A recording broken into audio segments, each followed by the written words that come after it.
আজকে এমন একজনের গল্প বলবো যার কথা শুনলে প্রত্যেকটা নারী প্রত্যেক দিন নিজেকে নতুন ভাবে চিনতে শিখবে, প্রত্যেক দিন নতুন করে নিজেকে বাঁচতে শিখবে, যার জীবনযাত্রা প্রতি মুহূর্তে নতুন করে বলতে শেখায় আমরাও নারী, আমরা সবটা পারি। আজকে আমার সাথে রয়েছে বিশিষ্ট আন্তর্জাতিক মডেল তথা অভিনেত্রী তথা ক্যানভাস তো অবশ্যই শর্মিষ্ঠা রায়চৌধুরী। এমন ভাবে আজকে তোমাকে চিনছে গোটা সমাজ তথা গোটা বিশ্বই বলা যায়, কারণ আজ তুমি শুধুমাত্র বাংলার গর্ব হয়েও ভারতে না, ভারতের বাইরেও আজকে তুমি একটা চরিত্র হয়ে উঠেছো। এই যে আজকে তোমাকে গোটা একটা শিল্পীরা ক্যানভাস বানিয়ে দিয়েছে। ছোটবেলা থেকে শিল্পকে খুব ভালোবাসতাম। তবে মডেল হওয়ার শখ ছিল খুব বেশি, প্রফেশনাল মডেল। কিন্তু প্রফেশনাল মডেলিং শুরু করার সাথে সাথে আমি যখন থেকে বুঝতে পারি ভারতীয় শিল্প ইন্টারন্যাশনাল জায়গায় কোথাও একটা পিছিয়ে পড়ছে, তখন থেকে আমার এই উদ্যোগ যে ভারতীয় শিল্পকে আবারও তার মানে গরিমা ফিরিয়ে দিতে হবে। তো তখন থেকে এই উদ্যোগ। কিন্তু আমার মনে হয় সমাজের প্রয়োজন যে সাবজেক্টের ওপর আছে সেইটা রেখে মনে হয় প্রদর্শনীটা করা দরকার। তাহলে সমগ্র সমাজই সেটা দেখতে আসবে। তাই আমরাও সেটাকেই প্রায়োরিটি দিয়েছি, কারণ আমরা সকলেই জানি নারীর অবস্থান আজকে সমাজে কোন জায়গায় দাঁড়িয়ে। প্রত্যেকদিন পেপার খুললেই প্রথমেই আসে ধর্ষণ, নারী নির্যাতন। তো সেই জায়গা থেকে দাঁড়িয়ে সমাজ যাতে একটা নতুন কিছু অনুভব করতে পারে নারী সম্বন্ধে, এবং নারীরাও তাদের শরীর সম্বন্ধে যাতে নিজেদের সম্মান থাকে, এর প্রকৃত সত্য বুঝতে পারে। তো সেই জন্য আমাদের এই বেঙ্গল ক্রিয়েটিভ ক্লাবের উদ্যোগ, আমার সাথে সমস্ত শিল্পীদের। তো আমরা এইভাবেই এই এক্সিবিশনটা করছি। আমাদের পরবর্তী বিভিন্ন এক্সিবিশন থাকছে। তো আশা করি এটা সমাজের বুকে একটা শুভ বার্তা দেবে। প্রথম কাজ, প্রথম দিনে সেই অনুভূতি, কোথাও কি হেজিটেশন বোধ কিছু কাজ করেছিল? আমার কাছে লজ্জা নারীর ভূষণ কখনোই নয়, মানবিকতা, সততা এগুলো নারীর ভূষণ। আর মানুষ হিসেবে জ্ঞান হচ্ছে সব থেকে বেশি দরকারি একটি জিনিস। তাই নিজের তো দ্বিধাভাব কাজ করেইনি, কারণ প্রথম থেকে তো আমি শিল্প চর্চা করতামই। তো নতুন করে এই মানে ফাইন আর্ট সম্বন্ধে জানছি বা তারপর প্রেজেন্ট করবো এমনটা নয়। বহুদিন থেকে এরকম বিষয়ের সাথে আমি যুক্ত ছিলাম, তো তার জন্য করতে অসুবিধা হয়নি। আর প্রফেশনালি কাজ করার আগে আমি বহু প্র্যাকটিসের মধ্যে ছিলাম, সেইভাবেই নিজেকে তৈরি করেছি। তাই মানে যার জন্য যখন প্রথম কাজ শুরু করি প্রফেশনালি, তাই অসুবিধা হয়নি। মানে অধ্যাবসায়টা খুব দরকার। আন্তর্জাতিক নারী সম্মানও পেয়েছে শর্মিষ্ঠা রায়চৌধুরী। আজকে শুধুমাত্র যে আমাদের বাংলার গর্ব তা নয়, প্রত্যেকটি নারীর, গোটা বিশ্বের যত নারী রয়েছে প্রত্যেকটি প্রান্তের নারীদেরকে কোথাও যেন উপস্থাপন করছে প্রতি মুহূর্তে কিন্তু শর্মিষ্ঠা। শর্মিষ্ঠা, এই কাজের জন্য তুমি আজকে পদ্মশ্রী পুরস্কারে মনোনীত হয়েছো, এটা তো জীবনে একটা অনেক বড় অ্যাচিভমেন্ট। কারোর থেকে মানে বেশি সাপোর্ট পাওয়া যাচ্ছে না, কেউ কেউ অতি বেশি সাপোর্টিভ। কারণ আমার যে ফাইন আর্টের যত ফটোগ্রাফস আছে বা পেইন্টিং আছে, তার মধ্যে কোথাও কোনো ভালগারিটি নেই।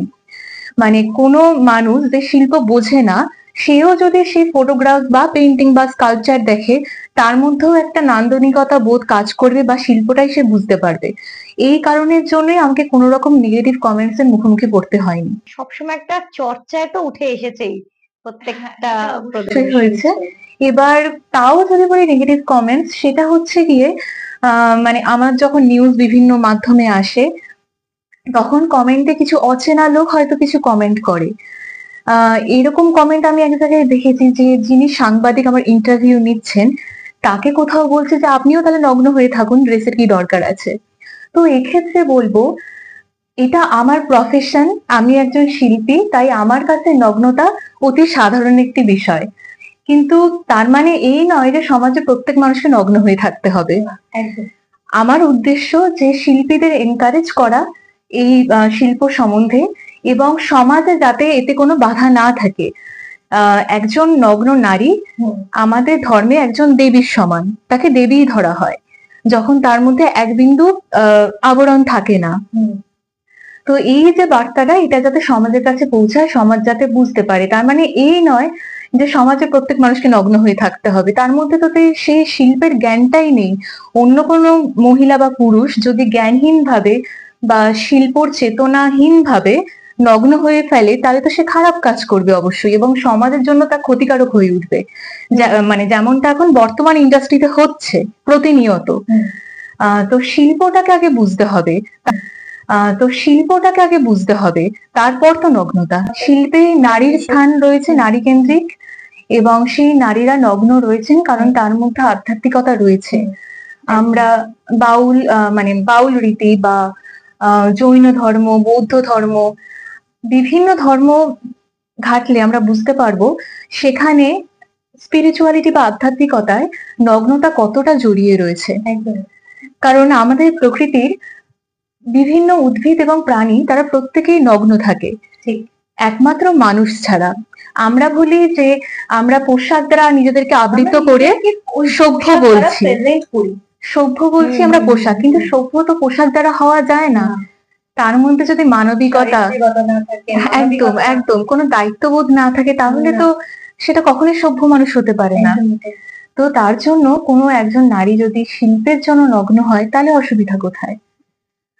আর এক্ষেত্রে বলবো আধ্যাত্মিকতার দিক থেকে দেখতে গেলে কোনো নারীর ক্ষেত্রে নগ্নতা আধ্যাত্মিকতার বিভিন্ন মার্গ খুলে দেয় এবং ঈশ্বরের সাথে নিজের শরীরকে কানেক্ট করার একটি মাধ্যম। সেইটা যদি আবার একদম নিজের শরীরের মধ্যে দিয়ে, শিল্পর মধ্যে দিয়ে সেটা উপস্থাপন করা হয়, একদম সেটা তো জীবনে মানে আসলে আমার যে এই ফিল্ডে আসা, মানে শিল্পে নগ্নতা, এটার পেছনে গভীরভাবে জুড়ে রয়েছে আধ্যাত্মবাদ। তো তার জন্য আমি আধ্যাত্মবাদ নিয়ে প্রচুর পড়াশোনা করেছি, তারপর এখানে এসেছি। আগে থেকে আমি আসিনি। প্রজেক্ট গুলো যখন শুরু হয়, প্রজেক্টের আগে তার মানে সেই টপিকটা নিয়ে প্রচুর একদম মানে এই নগ্নতা নিয়ে বলবো যে আমাদের শরীরকে যখন আমি পোশাক দ্বারা আবৃত করছি তখন আমি ওইটুখানির মধ্যেই আবৃত হয়ে থাকছি, অর্থাৎ ওটাই আমি। কিন্তু যখন আমার শরীরে আবরণ নেই, পুরো ইউনিভার্সটাই আমি। এটাই আমাদের ধর্ম বলে। তাই এর মানে গভীরতা প্রচুর, মানে অন্তর্নিহিত। এটাকে বুঝতে হবে, এটা বোঝা অতটাও সহজ নয় এবং সব মানুষের জন্যও নয়। আজকে আমি যে জায়গায় দাঁড়িয়ে রয়েছি তার পেছনে যার অবদান সব থেকে বেশি, তিনি আমার গুরু, ডক্টর সুরজ চক্রবর্তী। উনি ওনার মানে দীর্ঘদিনের নিজের শিল্প সাধনার ফলটা হয়তো আমাকে দিয়েছেন, যার জন্য আমি এত দূর এগোতে পেরেছি। তাছাড়া সম্ভব ছিল না। আমাদের যদি কেউ আইকন থাকে তবে সেটা উনি, কারণ ওনার বিভিন্ন বিষয় নলেজ রয়েছে শিল্প ছাড়াও, যেটা আমার কাজ করায় ভীষণ সুবিধা হয়েছে। তো সেক্ষেত্রে তো অনেক বাধা বা খারাপ পরিস্থিতি বা খারাপ হাতছানি, সেগুলোর থেকেও তো তিনি বাঁচিয়ে রাখছেন। হ্যাঁ, তিনি আছেন, এবং আমাদের যতজন শিল্পী রয়েছে প্রত্যেকের গাইডেন্স আছে, মানে তারা একদম দাদার মতো আমাকে আগলে রেখেছেন। তো সেই কারণে কোনো খারাপ ধরনের প্রস্তাব কখনো আসেনি। এবং যখন একজন মডেল বা অভিনেত্রী তাকে তৈরি করে ফেলবেন, এটা অবশ্যই জেনে রাখা দরকার যে তাকে কখনো টাকা দিয়ে অন্যের কাছে কাজ পেতে হবে না। যারা কাজ দিচ্ছে তারা টাকা দেবেন।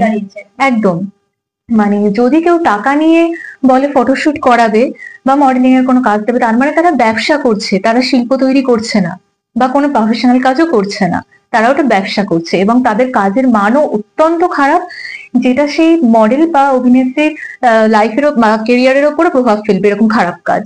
তাই এইগুলো সম্পূর্ণ এড়িয়ে যেতে হবে। যে সমস্ত প্রোডাকশন হাউস প্রফেশনালি কাজ করে তাদের সাথে যোগাযোগ করতে হবে, সঠিকভাবে এগোলে অবশ্যই কাজ পাওয়া যাবে। মানে আমার দ্য শেডস অফ নিউড এক্সিবিশনের মাধ্যমে আমাকে ফাইন আর্ট মডেল হিসেবে সবাই চিনেছে, কিন্তু আমার কাজ শুধু ফাইন আর্ট মডেলিং নয়, আমার সাবজেক্ট হচ্ছে ভারতীয় শিল্প। তার মধ্যে নগ্নতা একটা বিষয়, কিন্তু সেটাই পুরো বিষয় নয়। তো তার জন্য আমাদের নভেম্বর মাসে একটি এক্সিবিশন থাকবে, যেটা পুজোরই আবহে থাকবে, দেবী অন ক্যানভাস বলে একটি এক্সিবিশন। সেখানে বিভিন্ন সেখানে আমাদের দেবী দুর্গা, দেবী কালী এরকম নয়, আমাদের সনাতন ধর্ম বা বৌদ্ধ ধর্ম, তাতে যত রকম দেবদেবী রয়েছে সেরকম যে কোনো দেবী আমাদের সাবজেক্ট থাকবে। এবং সেই দেবীর সাবজেক্ট মানে দেবীর অরিজিন এবং তার ক্যারেক্টারিস্টিক সম্বন্ধে ডিটেলস লেখা থাকবে, যাতে যে মানুষ আসছেন দেখতে বা যে দর্শক তারা সম্পূর্ণভাবে বুঝতে পারেন। তাহলে এইটাও তো একটা নতুন কিছু বার্তা। একদম আমরা চেষ্টাই করছি যে ভারতীয় যে শিল্পকলা, যেটা সারা পৃথিবীতে বহুল চর্চিত কিন্তু যেটা ভারতের বুক থেকে মুছে যাচ্ছে, সেটা যাতে আবারও পুনরুদ্ধার করা যায়। এবং আশা করি প্রত্যেকের ভালো লাগবে। দেবদেবী নিয়ে তো বহু চর্চিত হয় সমস্ত সময়। তো এটা একটা নতুন ধরনের কনসেপ্ট। আশা করি বিভিন্ন প্রান্তের মানুষ এবং সোসাইটির যারা আলাদা আলাদা ফিল্ডে রয়েছেন প্রত্যেকেই এই এক্সিবিশনে আসা দরকার, যাতে সে ভারতকে অনুভব করতে পারে। শর্মিষ্ঠার কাজ আজকে সোশ্যাল মিডিয়ায় শুধু নয়, গোটা বিশ্বের সমাজের কাছে চর্চিত একটা বিষয়। অনেক ক্ষেত্রে অনেকবার অতীতেও দেখা গিয়েছে যে নারীদের চরিত্র প্রতিবাদী হয়ে উঠেছে, কখনো নারীদের চরিত্র আন্দোলনমুখী হয়ে উঠেছে, আবার কখনো নারীরা হেনস্থার শিকার হয়েছে। কিন্তু শর্মিষ্ঠার মতো এইরকম নারীর চরিত্র যারা প্রত্যেক মুহূর্তে ভারতের শিল্পকলা, ভাস্কর্য, ভারতের চারুকলাকে কোথাও একটা এমন মাত্রায় উপস্থাপন করছে যা বিশেষভাবে বার্তা দিচ্ছে নতুন করে ফেলবার, নতুন করে হারিয়ে যাওয়া শিল্পকে তুলে ধরছে শর্মিষ্ঠা। শর্মিষ্ঠা আজ গোটা দেশকে প্রেজেন্ট করছে বিশ্বের ব্যাপারে। দেশের বাইরেও, ভারতের বাইরেও বিভিন্ন দেশে চর্চিত হচ্ছে তার ছবি, চর্চিত হচ্ছে তার প্রত্যেকটা কাজ। আজ শর্মিষ্ঠা রায়চৌধুরীর সাথে আমরা বেশ কিছুক্ষণ সময় কাটালাম, নতুন ভাবে চিনলাম এবং নিরাবরণ মডেল শুধু নয়, তার অনেক শিল্পকলা, তার অনেক কাজ, তার অনেক ছবি আজ গোটা সমাজকে শেখাচ্ছে, নারীদেরকে আবারও বলি বোঝাচ্ছে যে আমরাও নারী, আমরাও পারি। ফাইন আর্ট থেকে শুরু করে মিনিয়েচার আর্ট সবটাই কলকাতার মানুষ দেখতে পাচ্ছে এবং শর্মিষ্ঠা রায়চৌধুরীর সেখানে যে চরিত্র, প্রত্যেকটাই শিল্পকলা এইভাবেই বজায় থাকুক, প্রত্যেকে এই ধরনের প্রদর্শনীতে অংশগ্রহণ করে শিখুক, নতুন কিছু শিখুক, এটাই কামনা। ক্যামেরায় পার্থপ্রতিম হালদারের সাথে প্রেমচিনী পোদ্দার, সঠিক।